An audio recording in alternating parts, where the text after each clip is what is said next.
البدع والأهواء، أهل البدع العقائدية وأهل البدع السياسية. نقول بيننا وبينكم السلف، بيننا وبينكم الكتب، كان فيقول البدع بيننا وبينكم. Bismillahirrahmanirrahim. Alhamdulillah nahmaduhu wa nasta'inuhu wa nastaghfiruh. Wa na'udzu billahi min shururi anfusina wa min sayyiati a'malina. Wassalatu wassalamu ala Rasulillah wa ala alihi wa sahbihi wa ba'd. Kita meneruskan baca kitab Bulughul Maram yang ditulis oleh Al-Hafidz Ibnu Hajar Al-Asqalani rahimahullahu taala. Kita sudah masuk di Kitabul Hajj, babul ihram wa ma yata'allaqu bihi. Bab ihram dan apa yang berkaitan dengannya. Pada pertemuan terakhir sebutkan bahwa bentuk ihram ada 3, tamattu, qiran, kemudian juga ifrad. Semuanya boleh dan yang afdal adalah tamattu. Jadi seorang melakukan umrah dulu ya di bulan haji itu, kemudian halal. Ya, kemudian setelah itu tanggal 8 memulai niat haji. Tamattu. Namanya tamattu. Kemudian juga disebutkan untuk disunahkan dia mengangkat suara. Sebagaimana dalam hadis terakhir kita sebutkan hadis Khalid bin Sa'ib dari bapaknya radhiyallahu anhu. Maka di situ ada beberapa permasalahan hukum talbiyah, sunnah. Labbaik Allahumma labbaik, labbaik Allahumma umratan atau labbaik Allahumma hajjan. Nah, demikian itu adalah sunnah. Sebagaimana perbuatan Nabi sallallahu alaihi wasallam. Sebagian mengatakan wajib, yang benar adalah sunnah. Ya, otomatis orang haji itu mengucapkan labbaik Allahumma labbaik. Ini juga menunjukkan keutamaan talbiyah sebutkan dalam hadis Sahal bin Sa'ad radhiyallahu anhu. Sebutkan dalam Sunan At-Tirmidzi, hadis disebutkan oleh Syekh Mubil rahimahullah taala. Beliau mengatakan ini Sahal bin Sa'ad, "Ma min muslim yulabbi, tidaklah seorang muslim mengucapkan talbiyah illa labba ma an yaminihi wa shimalihi min hajar." Jadi kecuali talbiyah kecuali di samping kanan kiri dia itu talbiyah juga. Dari batu-batu, au syajar, dari pohon-pohon, au madar, debu-debu, ya atau kerikil-kerikil, hatta tangqati al-ard min hauna wa huna, sampai terputus bumi sini dan di sana. Di sana dan di sana. Yakni mereka mengucapkan talbiyah semua. Makhluk-makhluk Allah Subhanahu wa taala ini. Kemudian juga disunahkan raf'u shaut bi talbiyah, mengangkat suara ketika talbiyah. Sebutkan dalam hadis Abu Sa'id Al-Khudri radhiyallahu anhu oleh Imam Muslim ya, bahwa beliau mengatakan annahum kanu yusrihun biha sarahan. Sungguhnya mereka dulu, ini para sahabat, berteriak-teriak. Ya. Sarahan itu artinya suaranya keras ketika mengucapkan talbiyah. Adapun Ibnu Hazm dan Dawud mengatakan wajib mengangkat suara itu. Dalilnya tapi sunnah kan demikian. Bahkan mengatakan kalau tidak mengucapkan labbaik Allah, jadi hajinya batal. Ini adalah salah. Bagaimana perempuan sekarang? Rabbul mar'a sautuha. Ya, rabbul mar'a sautaha bil talbiyah. Boleh enggak? Jawabannya tidak. Dia tidak perlu mengangkat suara. Ya, sebenarnya Imam Ibnu Abdul Bar rahimahullah taala, ajma' ulama, ijma' para ulama ala anna sunnah fil mar'ah alla tarfa sautaha. Sunnah untuk perempuan tidak mengangkat suaranya. Ya, demikian. Sunan dalam Al-Muhalla.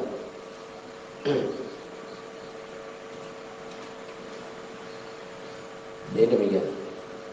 Dikutipkan oleh Ibnu Qudamah di Al-Mughni. Jadi perempuan tidak mengangkat suara, laki-laki yang mengangkat suara. Al-Ustaz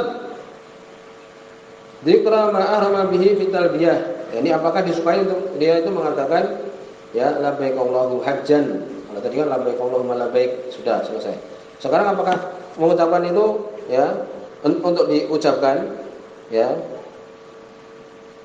Iya, ini sunnah. Sebutkan dalam hadis Abu Sa'id radhiyallahu anhu oleh Imam Muslim, kharajna ma'an Nabi sallallahu alaihi wasallam, kami keluar bersama dengan Nabi sallallahu alaihi wasallam, nasrahu bil hajj sarahan. Yani kami mengeraskan suara niat haji itu dengan keras. Ini labbaik Allahu hajjan, keras. Ini keras. Kemudian berikutnya, apakah juga mengangkat suara di negeri-negeri seperti di Indonesia umpamanya, Demikian juga masjid-masjid. Jawabannya tidak, kecuali di Mekah. Mekah mengucapkan dengan keras. Bagaimana di masjid-masjid? Disebutkan selama itu tidak mengganggu boleh. Kamu saud idza ma yu'dhi. Tidak mengganggu orang lain di masjid, demikian juga yang lainnya di jalan-jalan dan sebagainya boleh mengangkat suara dengan keras. Ataupun di tempat kita tidak perlu mengatakan labbaik Allahumma labbaik. Kemudian berikutnya hadis nomor 713. Wa an Zaid bin Thabit radhiyallahu anhu, dari sahabat Zaid bin Thabit radhiyallahu anhu, disebutkan di situ ada rawi namanya Abdurrahman bin Abi Zinad, dhaif dia. Tapi ada penguatnya. Sunan oleh Imam Baihaqi rahimahullah taala dari hadis Abdullah bin Umar radhiyallahu anhu bahwa beliau mengatakan, menguatkan hadisnya adalah sahih. Minas sunnah ayyaktasila rajul, dari termasuk sunnah seseorang itu mandi.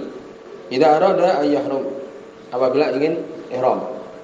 Ya, semua dalam hadis Zaid bin Thabit ini, ya berarti hadisnya adalah sahih. Radhiyallahu anhu anna Nabi sallallahu alaihi wasallam, sungguhnya Nabi sallallahu alaihi wasallam tajarrada li ihlalihi, beliau tajarrud. Apa itu? Ya ini mandi maksudnya. Ini melepas pakaiannya ketika akan ihlal, waktu salat dan mandi dulu. Rawi Tirmidzi wa hasanhu, diriwayatkan oleh Imam Tirmidzi dan beliau menghasankan. Maka di sini menunjukkan apa? Sunnah. Ya, ghuslul muhrim inda iradatil ihram. Jadi kalau mau ihram mandi dulu. Dalilnya adalah ini, sunnah, jelas. Ada hadis yang menyebutkan Nabi SAW memerintahkan, sebutkan, ya ini waktu itu Nabi memerintahkannya karena beliau ditanya. Ya demikian. Semua dalam hadis Jabir bin Abdullah radhiyallahu anhu. Nabi SAW amarha an taghtasila. Nabi merintahkan ya perempuan yang dihitung nifas untuk mandi. Dia masih nifas, tapi dia suruh mandi. Kemudian ihlal. Ya, jadi mandi untuk orang yang mau ihram itu adalah sunnah. Kemudian at-tandhif indal ihram. Ya, juga disunahkan untuk tandhif, membersihkan ketika mau ihram itu. Yustahab tandhif bi isalati sa'asa. yakni untuk membersihkan, menghilangkan kotoran-kotoran, ya, keringat-keringat, ya seperti itu. Waqat iraiha, menghilangkan bau yang tidak sedap. Ketika mandi itu kan dibersihkan. Wa tanat fil ibd, demikian juga mencabut bulu ketiak. Wa qas syarib, memotong kumis. Wa qalmi adfar, memotong kuku-kuku. Wal halqi anah, demikian juga bulu kemaluan. Ya, dibersihkan. Li anhu amrun yusanu lahul iktisal watib, karena ini perkara yang disunahkan ketika mandi, ya. Dan waktu itu boleh pakai minyak wangi. Sebelum mulai ihram, ya, badannya boleh. Ya demikian. Seperti sholat Jumat itu, sunnah ketika hari Jumat itu. Karena orang ihram kan tidak boleh memotong kuku, memotong rambut dan sebagainya.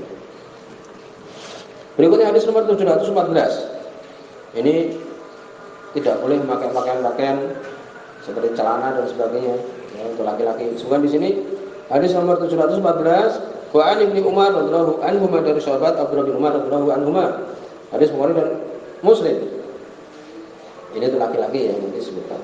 Anna Rasulullah sallallahu alaihi wasallam, sungguhnya Rasul sallallahu alaihi wasallam, suila, beliau ditanya, ma yalbasul muhrim min athiyab, apa yang dipakai oleh orang yang muhrim, yang orang ihram, sudah pakai baju itu tadi, yang mau memakai baju itu, niat untuk melakukan ibadah haji atau umrah. Apa yang dipakai? Min athiyab, dari baju.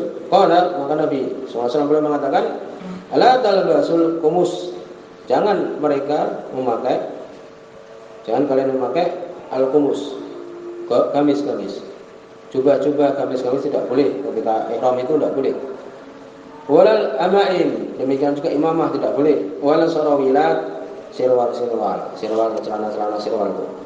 Walal baronis itu seperti jubah yang ada penutup kepalanya, burnus. Walal khifaf, khuf, seperti sepatu-sepatu, sepatu PDL atau sepatu boot. Illa ahadun, kecuali seseorang la yajid na'lain, tidak mendapati dua sandal. Fal yalbas al-khufain, maka hendaknya dia boleh memakai khuf, sepatu yang menutupi mata kaki. wal yaqta'huma, dan dipotong kedua sepatunya itu asfal minal ka'bain, sampai di bawah kedua mata kaki. Ini kalau sepatu boot dipotong atasnya itu sampai di bawah mata kaki. Jadi seperti sandal. Ya, demikian. Wala talbasu syai'an min athiyab, dan tidak boleh memakai sesuatu dari baju-baju masrahu za'faron, yang di situ dikasih za'faron, minyak wangi, jenis za'faron, seperti kunyit itu. Jenis dari yakni bau-bau yang harum-harum itu digosokkan di bajunya. Walal wars, demikian juga wars, sama jenis dari minyak wangi. Muttafaqun alaih, semuanya Imam Bukhari dan Imam Muslim. Wala Ibnu Muslim, ini lafaznya Imam Muslim.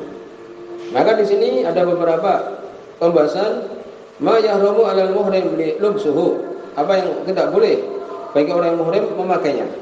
Tadi sudah jelas yang semua tadi, ya. Yani libasun sayun minal mahid, ya, memakai sesuatu dari yang dijahit itu. Demikian disebutkan oleh para ulama.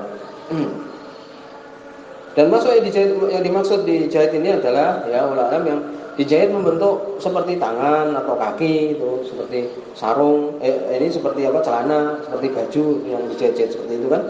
Nah, ini yang tidak boleh. Demikian disebutkan. Kemudian apakah boleh dia memakai sarawil?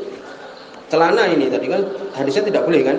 Tapi sekarang apakah boleh kemudian dia memakai celana sirwal di dalam yajid izar kalau tidak ada sarung? Walubsul khufain, demikian juga memakai sepatu boot apabila tidak ada sandal. Sebutkan oleh Ibnu Qudamah rahimahullah taala, la na'lamu khilafan baina ahli ilmi. Kami tidak mengetahui adanya perselisihan di antara ahli ilmi fi annal muhrim, bahwa sungguhnya seorang yang muhrim boleh untuk memakai sirwal apabila tidak ada sarung. Jadi kalau tidak ada sarung boleh memakai sirwal. Simpulannya adalah itu. Ya.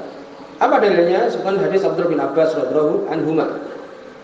Sebuah Imam Bukhari dan Imam Muslim, hadis yang penting ini. Bahwa beliau mendengar Nabi sallallahu alaihi wasallam berkhutbah di Arafah.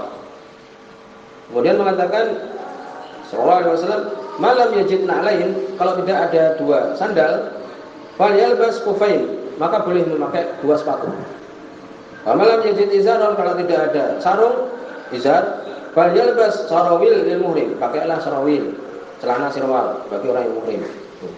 Jadi kalau tidak ada sarung yang tidak dijahit, ya, seperti jari itu, boleh memakai sirwal.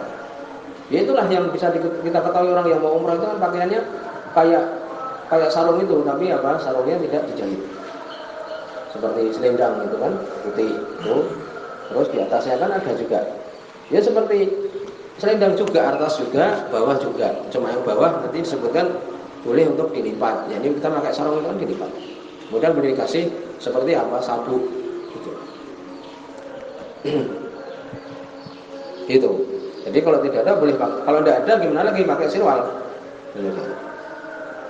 Kalau kemudian pakai sirwal dia karena tidak ada sarung, apakah membayar fidyah? Sebenarnya lebih tepat katakan jari. Apakah membayar fidyah? Jawabannya tidak. Hadis tadi jelas, hadis Abdullah bin Abbas radhiyallahu anhu, Nabi memberikan peringanan. Tidak perlu membayar fidyah, yang membayar memotong kambing, satu kambing. Kemudian idza bisa sarawil fal alaihi fatuha, kalau ternyata dia pakai sirwal, apakah kemudian dirobek supaya seperti sarung, seperti jari itu? Ya, jawabannya tidak. Boleh benar-benar pakai sirwal ketika haji, boleh kalau tidak ada. Ya, tapi insya Allah ya, zaman sekarang yang mudah mempunyai apa, izar ini. Sekarang kalau dia idalah misal khufain, kalau dia memakai apa, khufain, ya, memakai sepatu, apakah wajib untuk dipotong? Ula alam, ya. Hadis menyebutkan harus dipotong. Ya, disebutkan di sini hadis Ibnu Umar di bab itu bahwa untuk memotongnya. Oleh sini dikurun di hadis Ibnu Abbas, di hadis Ibnu Abbas tidak disebutkan untuk kemudian untuk memotongnya. Seakan-akan hadis Ibnu Abbas itu menghapuskan hadis yang kita baca ini tadi tentang masalah apa, sirwal, demikian juga sepatu. Ya, lebih hati-hati untuk dipotong. Kalau dia punya sepatu, dipotong supaya seperti sandal. Kemudian, ya ini masih pembahasan kita adalah pembahasan untuk laki-laki. Kemudian apakah boleh seseorang untuk menutup, ya, untuk dia hal huwa mustahab labzul muhrim. Ini kalau dia memakai tadi sepatu sudah dipotong itu, padahal dia punya ni'al, apakah boleh? Tidak boleh. Kalau dia punya sandal, pakai sandal. Ya, demikian. Kemudian disebutkan untuk perempuan, ya insya Allah kita bahas nanti untuk perempuan. Sampai di sini subhanallah wa bihamdihi, asyhadu an la ilaha illa anta, astaghfiruka wa atubu ilaik.